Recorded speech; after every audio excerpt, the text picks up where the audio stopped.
नमस्कार, जन टीवी के उत्तराखंड के इस खास बुलेटिन में एक बार फिर से आप सभी का बहुत स्वागत है। मैं हूं आपके साथ प्रियंका तिवारी। खबरों को विस्तार से जानेंगे, लेकिन उससे पहले एक नजर हेडलाइंस पर।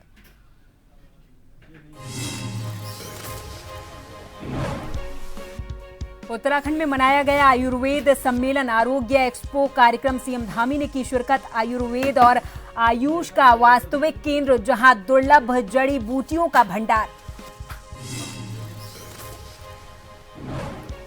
धराली आपदा को लेकर एक्शन में सीएम धामी। अधिकारियों को 7 दिन में आकलन रिपोर्ट तैयार करने के निर्देश। हर्षिल तक सड़क कनेक्टिविटी 2 दिन में बहाल करने की दी डेडलाइन। रेस्क्यू ऑपरेशन के बीच सियासत जारी। कांग्रेस ने राहत सामग्री और सहायता राशि को सरकार पर साधा निशाना। बयान पर बीजेपी नेताओं ने भी किया पलटवार।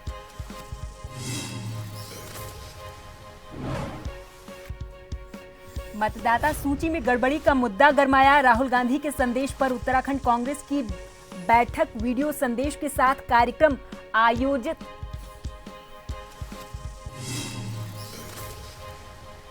और देहरादून में मूसलाधार बारिश की वजह से जनजीवन ठप। कई इलाकों में जलभराव। आईटी पार्क रोड डूबी। निचले इलाकों में बाढ़ जैसे हालात। मौसम विभाग ने जारी किया अलर्ट।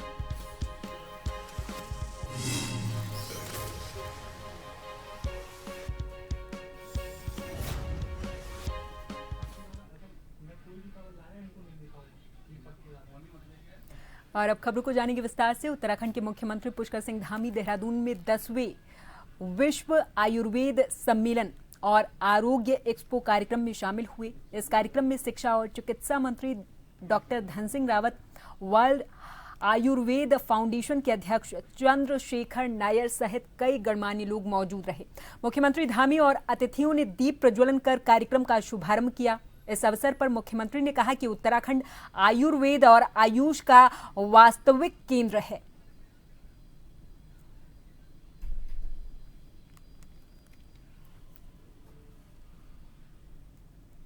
आयुर्वेद हमारे राज्य में बहुत महत्वपूर्ण विषय है। हमारे यहाँ एक से एक जड़ी बूटियों हिमालयी क्षेत्र में पाई जाती हैं, जो बहुत दुर्लभ जड़ी बूटियाँ होती हैं। और योग और आयुष का असली अगर कोई केंद्र है तो देवभूमि उत्तराखंड है। देवभूमि उत्तराखंड में विश्व आयुर्वेद कांग्रेस का आयोजन किया गया था। आज उसकी प्रोसीडिंग का विमोचन हुआ है। निश्चित रूप से ये विमोचन जहां देश दुनिया के लिए आरोग्य के क्षेत्र में एक बहुत महत्वपूर्ण प्रोसीडिंग का हिस्सा बनेगा, वहीं उत्तराखंड को भी आयुर्वेद के क्षेत्र में आगे ले जाने में बहुत बड़ी भूमिका निभाएगा। आदरणीय प्रधानमंत्री जी के मार्गदर्शन में, उनके दूरदर्शी नेतृत्व में आज पूरा विश्व हमारी जो प्राचीन विधा है आयुर्वेद की, उसको अपना रहा है, उसको स्वीकृतता मिल रही है। और इस विधा का हमने असर, इसका प्रभाव कोरोना महामारी के दौरान बहुत भली प्रकार से महसूस किया। हर एक व्यक्ति को इस विधा ने स्वस्थ करने में अपना बहुत महत्वपूर्ण रोल अदा किया।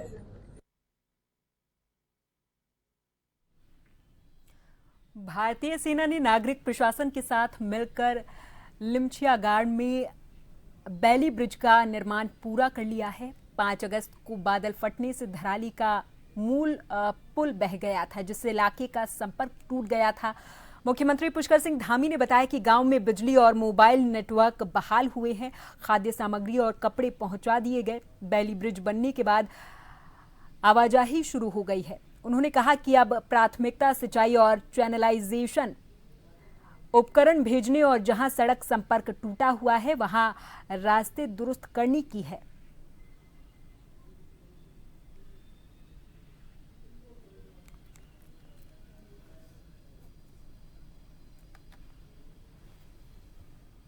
देखिए, बिजली पहले ही रिस्टोर हो गई है। मोबाइल नेटवर्क वहाँ पर चालू हो गया है। सभी प्रकार के जो सामान हैं, खाद्य सामग्री है, कपड़े हैं, इत्यादि की सभी व्यवस्थाएं वहाँ पर हो गई हैं। राहत सामग्री पहुँच गई है, राशन की टैंक बनकर वहाँ पहुँच गई हैं और जो लिमचा गार्ड है वहाँ पर एक बड़ा पुल जो क्षतिग्रस्त हो गया था उसको रात में रीइंस्टॉल करके चालू कर दिया गया है। अब हमारी प्राथमिकता है कि जल्दी से जल्दी जो हमारे अनेक प्रकार के उपकरण हैं जो सिंचाई में काम आते हैं, चैनलाइजेशन में काम आते हैं, जो ताल वहाँ पर बन गया है और रोड कनेक्टिविटी और भी कई स्थानों पर अभी नहीं है, उसको बनाना, उसको जल्दी से जल्दी कनेक्ट करना और उसके बाद अन्य जो काम है वो काम सभी वहाँ पर संचालित करना। कांग्रेस नेता और लोकसभा में विपक्ष के नेता राहुल गांधी ने नई दिल्ली में एक प्रेस कॉन्फ्रेंस करके चुनाव आयोग की मतदाता सूची में गड़बड़ियों को लेकर गंभीर प्रश्न उठाए थे और सबूतों के साथ इन गड़बड़ियों का उल्लेख करते हुए चुनाव आयोग पर कई गंभीर आरोप भी लगाए थे। इस महत्वपूर्ण विषय पर एआईसीसी के निर्देशानुसार उत्तराखंड प्रदेश कांग्रेस मुख्यालय में कार्यक्रम आयोजित किया गया, जिसमें दिल्ली में हुई प्रेस वार्ता का संदेश वीडियो के माध्यम से प्रसारित किया गया। इस अवसर पर उत्तराखंड प्रदेश कांग्रेस के सभी वरिष्ठ नेता, विधायक प्रत्याशी, प्रदेश कांग्रेस पदाधिकारी और कार्यकर्ता मौजूद रहे। प्रदेश अध्यक्ष करण माहरा ने कहा कि राहुल गांधी ने जो आंकड़ा पेश किया वो फालतू नहीं। उन्होंने वोटर लिस्ट भी जारी की। 5 महीने में भी इतने वोटर का बढ़ना सोचनीय विषय है।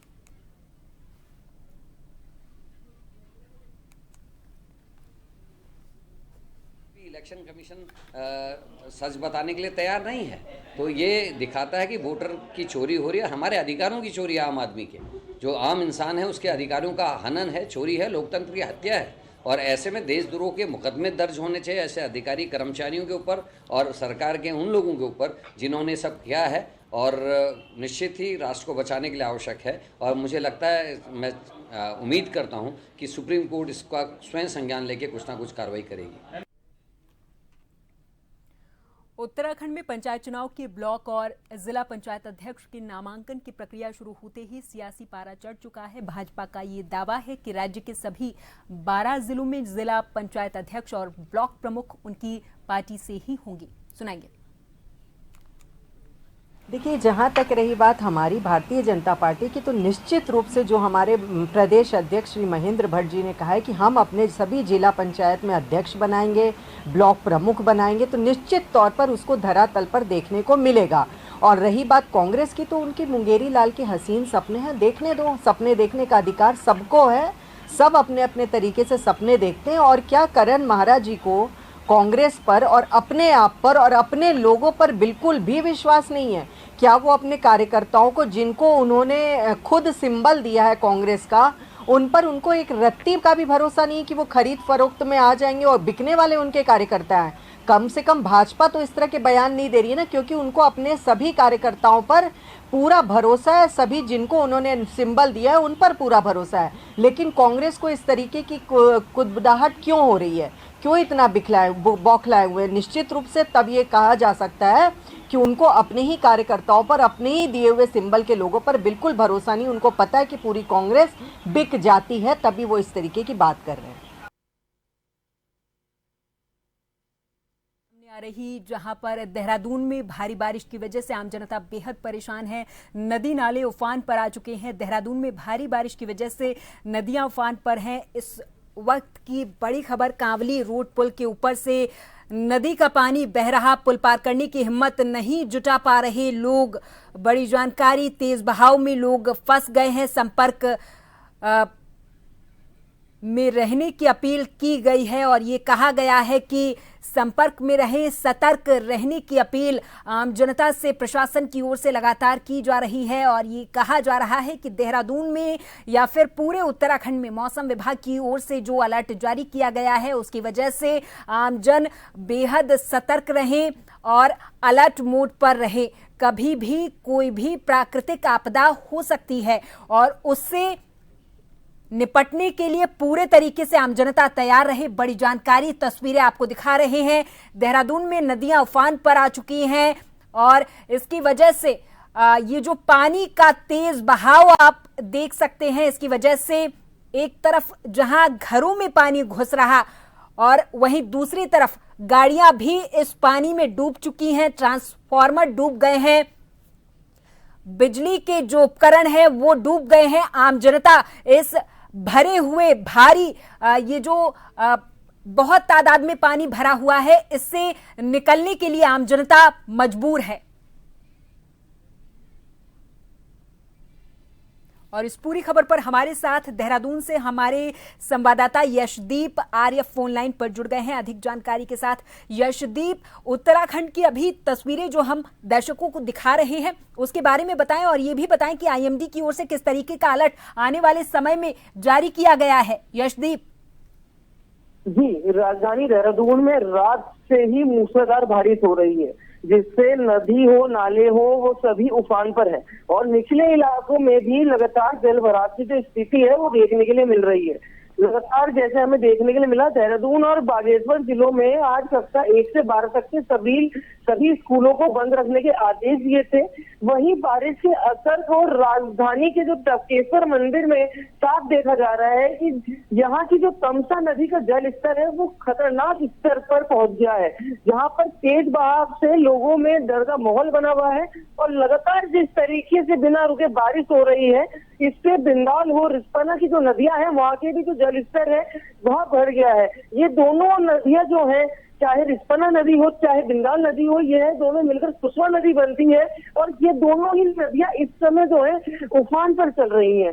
बारिश के कारण राजीव नगर और रिस्पना नदी के किनारे बसे जो परिवारों को है संभावित खतरे को देखते हुए प्रशासन ने अभी शिफ्ट करने की जो है बात करी है। वहीं पर लगातार सुबह से एक दिल दहलाने वाली वीडियो सोशल मीडिया में वायरल होती हुई देहरादून से नजर आई, जहां पर रायपुर क्षेत्र के एक नदी में 3 मवेशियां जिस तरीके से बहते हुए नजर आए, उनके लिए भी लगातार किसी न किसी से प्रशासन लगा हुआ है कि मवेशियों को भी एक खाली स्थान पर पहुंचाया जाए। वहीं पे एक ऐसी तस्वीर दिल दहलाने वाली सामने आई जहां पर कावली रोड पर पुल के ऊपर तक पानी जिस तरीके से बह रहा है, वहाँ के जो लोग हैं यातायात जो है वो बाधित हो रखी है। आसपास के जो लोग हैं वो खतरे महसूस कर रहे हैं, जो लोग हैं वो पुल पार नहीं कर पा रहे हैं। जो अगल बगल के घर के लोग हैं वो बाल्टियों से पानी निकाल कर अपने घरों से बाहर लगातार भेज रहे हैं। और यह सिर्फ देहरादून का ही नहीं बल्कि आसपास के कई जिलों में लगातार बारिश से जीवन जो है वो अस्त व्यस्त हो रहा है। कई कॉलोनियों में पानी भर गया है, सड़कें डूबी हुई नजर आ रही है।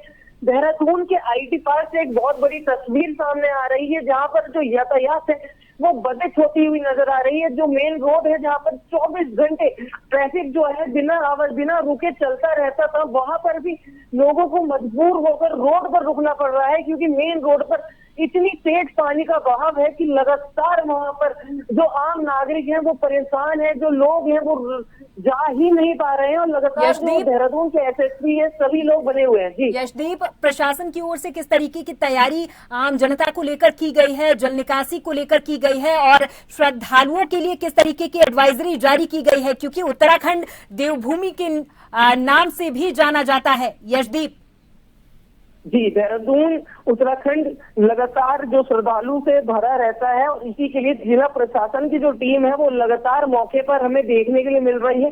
चाहे वो देहरादून की जिला की टीम हो, आज सुबह ही हमें देखने को मिला कि डीएम सवीन बंसल ने खुद निरीक्षण करा अलग अलग जगहों पर जाकर। वहीं उसके अलावा जो देहरादून के एसएसपी है वो लगातार मुस्तैद दिख रहे हैं। वहीं नगर निगम की जो टीम है, मेयर सौरभ खपरियाल है, वो लगातार हर संभव प्रयास, जो रोड पर पानी भर गया है उसकी निकासी के लिए हर संभव प्रयास कर रहे हैं। क्योंकि लगातार जिस तरीके से हमें देखने में मिलता है कि चाहे चारधाम हो, चाहे बद्रीनाथ, चाहे कितने भी वो श्रद्धालुओं का जो आना जाना है वो लगातार यहाँ पर लगता है। तो शासन प्रशासन अपनी ओर से हर तरीके की संभव प्रयास कर रहा है। वहीं जहाँ हमने आपको बताया कि अभी राजीव नगर से एक बड़ी खबर सामने आई है कि वहाँ पर जो आसपास के लोग हैं जहाँ पर संभावित खतरा बना जा रहा था, उनको 15 कमरे का एक रिजॉर्ट है वहां पर शिफ्ट करने की बात है, जहां पर उचित भोजन की व्यवस्था की जो बात है, भोजन हो, ठहरने की व्यवस्था हो, सभी लोगों को सुरक्षित स्थान पर शिफ्ट किए जाने की बात लगातार चल रही है।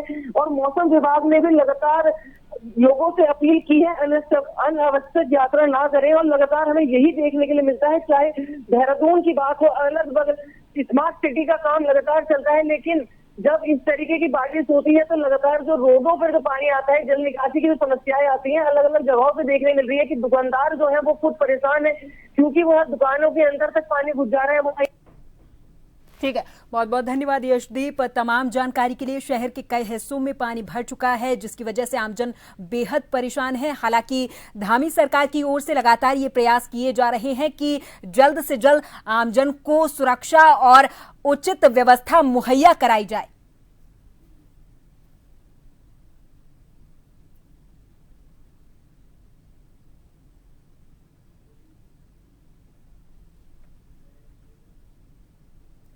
सैनी आश्रम कमेटी को लेकर चल रही उठापटक के बीच आज लंबे समय के बाद पूर्व गृह मंत्री और सैनी आश्रम के संरक्षक राम सिंह सैनी मीडिया के सामने आए। राम सिंह सैनी ने कहा कि वो सैनी समाज को एकजुट करने का पूरा प्रयास करेंगे। जिस तरीके से सैनी आश्रम को लेकर कुछ लोगों के द्वारा तरह तरह की बयानबाजी की गई, वो बेहद दुर्भाग्यपूर्ण है। अब युवाओं को आगे बढ़ाने का काम करेंगे और युवाओं का भविष्य बनाने में जुटेंगे। एक सवाल के जवाब में उन्होंने कहा कि 2009 से लगातार वो संरक्षक चले आ रहे थे, लेकिन खराब स्वास्थ्य को लेकर जिम्मेदारी से मुक्त होना चाहते हैं। उन्होंने अध्यक्ष अनिल सैनी को अपना इस्तीफा दे दिया है। 2009 से वो सैनी आश्रम की कमेटी में रह रहे हैं। सैनी समाज के लोग आज भी सैनी आश्रम में दान कर रहे हैं।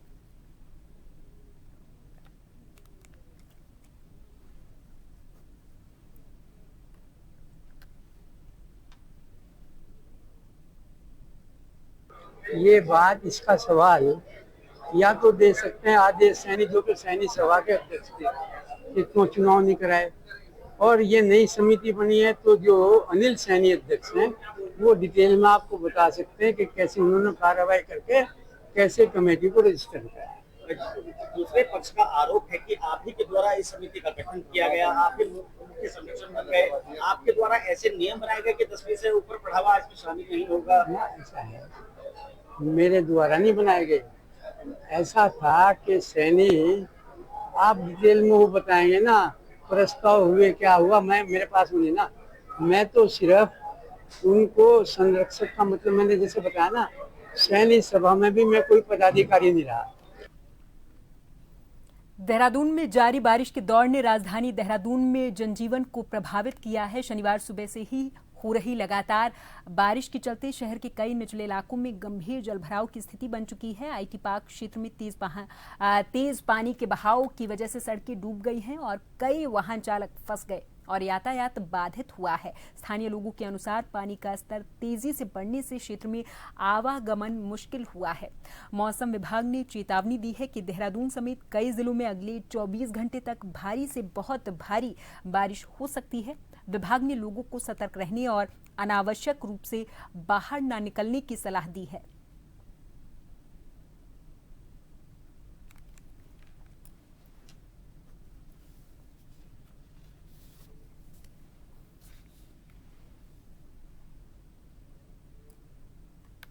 देहरादून में मौसम विभाग ने उत्तराखंड के कई जिलों में भारी से बहुत भारी बारिश की संभावना जताई और अलर्ट जारी किया। मौसम वैज्ञानिक रोहित थपलियाल ने बताया कि देहरादून, टिहरी, पौड़ी, हरिद्वार, नैनीताल और ऊधम सिंह नगर में कुछ स्थानों पर भारी से बहुत भारी बारिश और इक्का दुक्का जगहों पर अत्यंत भारी वर्षा हो सकती है। इन जिलों को रेड अलर्ट में रखा गया। वहीं पिथौरागढ़, बागेश्वर, उत्तरकाशी, रुद्रप्रयाग और चमोली में भारी बारिश होने की संभावना को देखते हुए ऑरेंज अलर्ट जारी किया गया।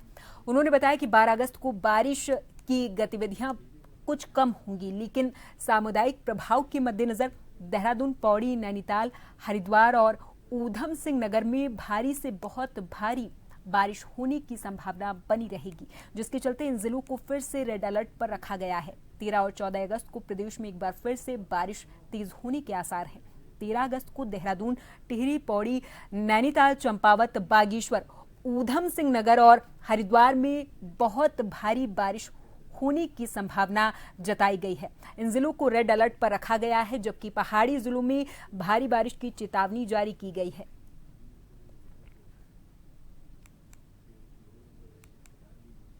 जो है 11 अगस्त हो गई है, तो 11 अगस्त में उत्तराखंड में अधिकांश स्थानों पर हल्की से मध्यम वर्षा तो मिलेगी ही। साथ ही देखेंगे कि कहीं कहीं जो मैदानी क्षेत्र हैं और उससे लगे जनपद हैं, जैसे देहरादून, टिहरी, पौड़ी, हरिद्वार, उसके बाद नैनीताल, ऊधम सिंह नगर है, यहाँ पर कुछ स्थानों पे भारी से बहुत भारी वर्षा मिल सकती है और इक्का दुक्का स्थान पे अत्यंत भारी वर्षा भी मिलने की संभावना है। तो इन जनपद को रेड कलर में जो है वार्निंग रखी गई है। और उसके अलावा भी जो जैसे पिथौरागढ़ है, बागेश्वर है, या जो अंदर के डिस्ट्रिक्ट्स हैं उत्तरकाशी, रुद्रप्रयाग, चमोली, तो यहाँ भी कहीं कहीं जो है भारी वर्षा मिल सकती है, तो इनको भी जो है ऑरेंज कलर में आज जो है रखेंगे। उसके बाद कल 12 तारीख को एक्टिविटी थोड़ी कम होगी, लेकिन क्योंकि क्यूमुलेटिव इम्पैक्ट है तो कहीं कहीं जो भारी से बहुत भारी वर्षा मिल सकती है, जैसे कि देहरादून है, पौड़ी है, नैनीताल है, या हरिद्वार है, उधम सिंह नगर, तो इनको जो है कल थोड़ा इम्पैक्ट देखते हुए रेड कलर में रखेंगे। उसके बाद जो है देखेंगे एक दूसरा सिस्टम आ रहा है, तो 13 और 14 तारीख को फिर से जो है वर्षण में वृद्धि की संभावना है।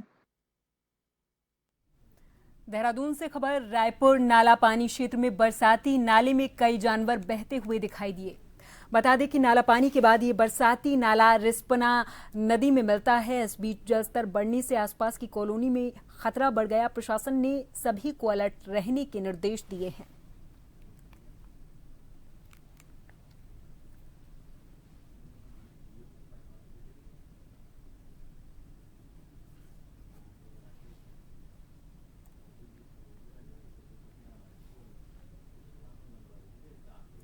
पांच अगस्त की सुबह सेंजी गांव में बारिश कहर बनकर बरसी। पहाड़ों से गिरते मलबे और लगातार बहते मलबे की धार ने गांव को मानो जकड़ लिया हो। ग्रामीण किसी तरीके से अपनी जान बचाकर सुरक्षित स्थानों पर पहुंचे, लेकिन इस दौरान उन्होंने अपनी उम्र भर की कमाई और आशियाने को आंखों के सामने तबाह होते हुए देखा। आपदा में 17 परिवारों के घर और 7 दुकानें पूरे तरीके से जमींदोज हुए।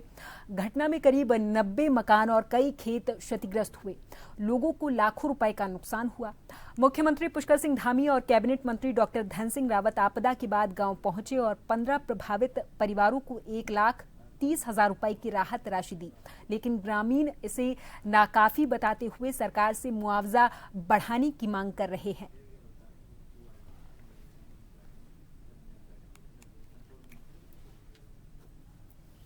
बहुत खतरनाक मंजर था। इसको मंजर का देखने लायक भी नहीं था। मतलब मौत आ रही थी हर आदमी की, हर आदमी मौत देख रहा था भाई। बाकी क्या बोलना, आप बाकी देख ही रहे आप लोग भी, सब लोग। आप यहाँ पे वो जरा ऊपर भी जाओ, गांव में जो मकान टूटा था उस मकान की भी दुर्दशा देखो। अगर का हानि तो बहुत हो गया। अब गाय चली गई, ये चले गया, पर इतना है कि किसी की जान नहीं गया इंसान की। इसी से हम खुश हैं कि चलो यार, जो ये जोड़ने वाली चीजें ये आ नहीं तो 10 साल बाद जोड़ेंगे हम इसको। इसने तो आने ये जुड़ जाएगा ये, पर जब हमारी जान रहेगी भाई। फिलहाल भगवान की दया से परिवार तो मतलब निकल गया बाहर, पर मकान का देख रहे हो आप, मतलब कम से कम 8 कम उसका आवास था ये, जिसमें मतलब 6 आवास तो बिल्कुल सब सफा हो गए। एक मतलब वो आवास भी सफा है, पर उसमें बहुत इतनी दरारें पड़ी हुई है कि वहाँ रहने के लिए भी मतलब बुरे हाल है कि मतलब ये लोगों की मतलब क्या बोले, सारे बुरे हाल हो रखे। नहीं चला, जब वो हुआ था हमने सोचा कि हम दब गए यहाँ, और ऐसे भागे हमका अंधे हो रखे थे, मतलब पूरा अंधेरा हो रखा था। वो पटाख हुई, वो कानों में हमारे अब तक गूंज रही है। क्या नुकसान हुआ होगा? नुकसान हमारे दो बाथरूम, 2 लैट्रिन, बड़ा वाला हॉल था जहाँ गाय बांध रखी थी। अरे किचन था, उस साइड में किचन था, किचन भी बड़ा हॉल वाला था। अब पीछे वाली दीवार टूटी, पूरा मलमा मतलब ऊपर से आया, पूरा पानी अंदर आ रखा था। न कोई यहाँ आया, वो पानी भी हमने अपने आप ही वो करा, उसका मतलब खुदाई करा, कूलगाड़ मतलब ना बटे। जोशीमठ नगर और आसपास के ग्रामीण इलाकों के शिवालयों में श्रावण महीने के अंतिम सोमवार पर हजारों श्रद्धालुओं ने भगवान महादेव के शिवलिंग का जलाभिषेक करके पूजा अर्चना की है। जोशीमठ के प्रसिद्ध ज्योतिश्वर महादेव मंदिर में भक्तों ने बड़ी संख्या में जलाभिषेक करके भगवान के दिव्य दर्शन किए हैं। वहीं ग्राम सभा बड़गांव के अंतर्गत भगवान भद्रेश्वर महादेव मंदिर में भी सैकड़ों श्रद्धालुओं ने जलाभिषेक करके महादेव को प्रसन्न किया है। इस अवसर पर ग्रामीणों की ओर से विशाल भंडारे का आयोजन भी किया गया। दिन भर नगर में जोरदार बारिश होती रही, लेकिन शिव भक्त बारिश की परवाह किए बिना उत्साह और आस्था के साथ मंदिर पहुंचे थे। बहुत अच्छा लग रहा है यहाँ जोशीमठ से। यहाँ एकदम सुकून है, जिसको भी कोई टेंशन है तो यहाँ आओ और सुकून पाके घर वापस जाओ। बहुत बढ़िया दर्शन है। मैं यही कहना चाहूंगी कि सभी लोग यहाँ जोशीमठ में आए और दर्शन करें। और इसी के साथ इस बुलेटिन में फिलहाल के लिए मेरे साथ बस इतना ही। आप देखते रहें जन टीवी। नमस्कार।